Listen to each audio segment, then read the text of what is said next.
নমস্কার বন্ধুরা, গোপালে হেসেলে আপনাদের সবাইকে স্বাগত। আজকে আমি দুর্দান্ত স্বাদের 2-in-1 পাটিসাপটার রেসিপিটা আপনাদের সাথে শেয়ার করব।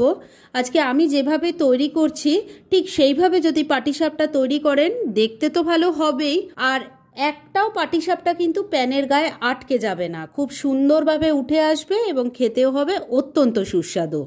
তাই চলুন আর একটু সময় নষ্ট না করে পিঠেগুলো তৈরি করে ফেলি। আজকে আমি 2-in-1 পাটিসাপটা তৈরি করব।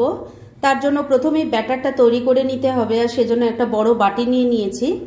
এর মধ্যে প্রথমেই দিয়ে দিচ্ছি মেজারিং কাপের 1 কাপ ময়দা, দিয়ে দিচ্ছি হাফ কাপ পরিমাণ সুজি, 1/4 কাপ দিয়ে দিচ্ছি চালের গুঁড়ো। এবার পরিমাণ মতো নুন দিয়ে দিচ্ছি। শুকনো উপকরণগুলো ভালো করে মিশিয়ে নিচ্ছি। শুকনো উপকরণগুলো সব ভালো করে মিশিয়ে নিয়েছি। এবার এর মধ্যে দিয়ে দিচ্ছি হাফ কাপ পরিমাণ উষ্ণ গরম দুধ, এর সাথেই দিয়ে দিচ্ছি হাফ কাপ পরিমাণ উষ্ণ গরম জল। এবার সব কিছু খুব ভালো করে মিশিয়ে নিচ্ছি। বন্ধুরা, আপনারা আমার রেসিপি দেখার সাথে সাথে আমার ফেসবুক পেজ গোপালের হেসেল তাতেও ভিজিট করতে পারেন। ডেসক্রিপশন বক্সে লিংক দেওয়া আছে। সবকিছু খুব ভালো করে মিশিয়ে নিয়েছি। এবার এর মধ্যে দিয়ে দিচ্ছি 1/4 কাপ চিনির গুঁড়ো। আপনারা এখানে গোটা চিনিটাও ইউজ করতে পারেন, তবে চিনিটা গুঁড়ো করে নিয়ে এর মধ্যে দিলে খুব তাড়াতাড়ি মিশে যায়, সেজন্য চিনিটা গুঁড়ো করে নিয়ে দিলাম। আর পাটিসাপটা বানাতে গেলে খুব বেশি কিন্তু চিনির ব্যবহার এই ব্যাটারে করবেন না, কেননা তাহলে প্যান থেকে কিন্তু আর উঠতে চাইবে না। চিনির গুঁড়োটাও খুব ভালো করে মিশিয়ে নিয়েছি। এবার এই ব্যাটারটাকে আমি 8-10 মিনিটের জন্য একটু রেস্টে রেখে দেব, কেননা সুজি আছে, সেটাকে একটা ফোলার সময় দিতে হবে। তাই এটাকে আমি এখন ঢাকা দিয়ে রেখে দিচ্ছি। আর এই পাটিসাপটা আমি ক্ষীর বা ক্ষীরসা দিয়ে তৈরি করব। এই সময়ের মধ্যে চলুন সেটা তৈরি করে ফেলি। এবার ক্ষীরসা বা ক্ষীর তৈরি করব, তার জন্য একটা কড়াই গরম করে নিয়েছি। এর মধ্যে প্রথমে দিয়ে দিচ্ছি 1 চামচ ঘি। ঘিটা দেখুন মেল্ট হয়ে গেছে। এবার এর মধ্যে দিয়ে দিচ্ছি 4 চামচ পরিমাণ চালের গুঁড়ো। ফ্লেমটাকে লো আর মিডিয়ামের মাঝামাঝি রেখে ঘিয়ের সাথে চালের গুঁড়োটা মিশিয়ে নিয়ে একটু আগে ভাজা ভাজা করে নেব। মিনিট 2 সময় নিয়ে চালের গুঁড়োটাকে ঘিয়ের সাথে মিশিয়ে নিয়ে ভালো করে নাড়াচাড়া করে নিয়েছি। এবার এর মধ্যে দিয়ে দিচ্ছি 1 লিটার পরিমাণ ফুল ফ্যাট মিল্ক। ভালো করে মিশিয়ে নিচ্ছি। আর এই যে দুধটা আমি দিলাম, এটা কিন্তু কাঁচা দুধ নয়, আমি আগে ফুটিয়ে একটু ঘন করে রেখেছি। দুধের সাথে চালের গুঁড়োটা ভালো করে মিশিয়ে নিয়েছি। এবার এর মধ্যে দিয়ে দিচ্ছি 1 কাপ পরিমাণ নলেন গুড়। আপনারা চাইলে এখানে চিনি দিয়েও এটা করতে পারেন। মিশিয়ে নিচ্ছি। আর মিষ্টিটা যে যেমন খান সেরকম ইউজ করতে পারেন। গুড়টা খুব ভালো করে মিশিয়ে নিয়েছি। এবার এর মধ্যে দিয়ে দিচ্ছি 1 কাপ পরিমাণ নারকোল বাটা। ভালো করে মিশিয়ে নিচ্ছি। আর এই সময় ফ্লেমটাকে কিন্তু আমি লো আর মিডিয়ামের মাঝামাঝি রেখে এই কাজটা করছি। সবকিছু ভালো করে মেশানো হয়ে গেছে। এবার ফ্লেমটাকে লো আর মিডিয়ামের মাঝামাঝি রেখেই এটাকে ক্রমাগত নাড়াচাড়া করতে করতে ক্ষীরসাটা তৈরি করে নিতে হবে। 6-7 মিনিট নাড়াচাড়া করতে করতে ক্ষীরসা কিন্তু তৈরি হয়ে গেছে। এর থেকে বেশি আর আমি ঘন করব না, কেননা এটা ঠান্ডা হলে আরো জমাট বেঁধে যাবে। তাই গ্যাসটা আমি এখানেই বন্ধ করে দিলাম। আর এটাকে আমি নামিয়ে একটা অন্য পাত্রে ঠান্ডা হওয়ার জন্য রেখে দিচ্ছি। ক্ষীরসাটা তৈরি হয়ে গেছে, ওটা এক সাইডে রেখে দিয়েছি। আর ক্ষীরসা তৈরি করতে করতে ব্যাটারটারও ভালো মতো তো রেস্ট করা হয়ে গেছে, তবে ব্যাটারটা এখন অনেক ঘন হয়ে গেছে, কেননা সুজিটা ফুলে উঠেছে। সেজন্য এর মধ্যে আমি দিয়ে দেব আরো হাফ কাপ পরিমাণে উষ্ণ গরম জল। ভালো করে মিশিয়ে নিচ্ছি। ব্যাটারের মধ্যে উষ্ণ গরম জলটা দিয়ে খুব ভালো করে মিশিয়ে নিয়েছি। এবার এর কনসিস্টেন্সি কেমন হয়েছে সেটা একবার দেখিয়ে দিই।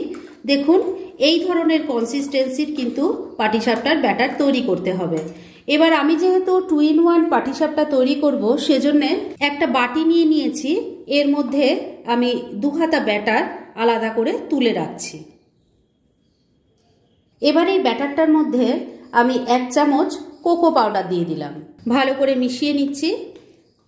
কোকো পাউডারটা ব্যাটারটার মধ্যে খুব ভালো মতো মিশিয়ে নিয়েছি। এবার দুটো ব্যাটারি রেডি হয়ে গেছে। এবার তাহলে চলুন পিঠেগুলো তৈরি করে ফেলি। এবার পিঠেগুলো তৈরি করব, সেজন্য একটা প্যান গরম করে নিয়েছি। এর মধ্যে অল্প একটু ঘি দিয়ে দিলাম। ভালো করে প্যানটার গায়ে লাগিয়ে নিচ্ছি। এবার প্রথমেই কোকো পাউডার দিয়ে যে চকলেট ব্যাটারটা তৈরি করেছি সেটা অল্প অল্প করে নিয়ে দিয়ে দিচ্ছি।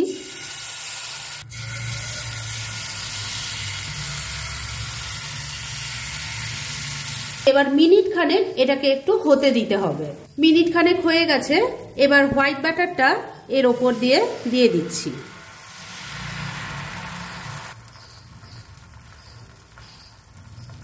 হোয়াইট ব্যাটারটা দিয়েও ভালো করে স্প্রেড করে দিয়েছি। এবার এটাকে মিনিট 2 আগে রান্না হতে দেব। মিনিট 2 হয়ে গেছে, দেখুন ওপরের সারফেসটা এখন অনেকটাই ড্রাই হয়ে গেছে। এবার যে ক্ষীরসাটা তৈরি করেছি সেটা দিয়ে দিচ্ছি। পুরটা একটু বেশি করে দেবেন, তাহলে কিন্তু খেতে খুব ভালো লাগবে। প্রায় 2-3 চামচ দেখুন ক্ষীরসাটা দিয়ে দিয়েছি। এবার এটাকে ফোল্ড করব।